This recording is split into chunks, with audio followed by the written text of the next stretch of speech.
Nailibing na po ang yumaong ina ni Mommy Janisha Pacquiao sa General Santos City. Ang pambansang kamao naman pilit nagpapakatatag at ipinagpapatuloy ang kanyang ensayo para sa nalalapit niyang laban kay Floyd Mayweather Jr. May live report si Mark Zambrano. Mark.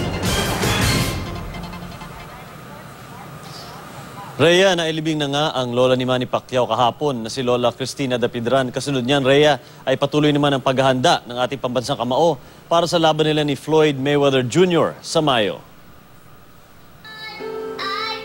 Sa kilos ni Manny Pacquiao kahapon sa libing ng 92 anyos sa lola niyang si Cristina Dapidran, nais niyang magpakatatag para sa kanyang ina na si Mommy Janisha at mga kaanak.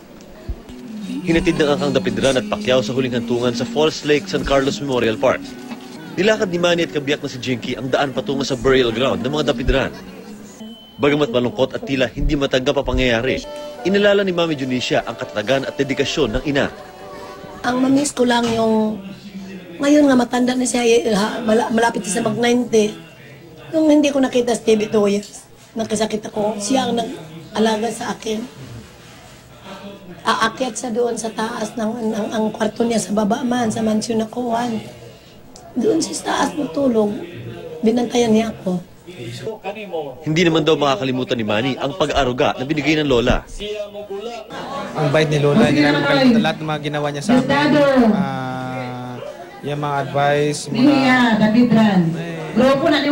kahit sa mama ko nga, ina-advisean pa si mama. Matapos ang libing, pinasalamatan ni Manny ang lahat ng dumalo. Tayo rin lahat, kung ano mang nangyari sa lola ko, doon din tayo papunta. Ako man hindi natin alam kung anong bukas natin. Pero siguraduhin natin na kung tayo ay mawala na dito sa mundo, siguraduhin natin na tayo ay mapunta sa langit.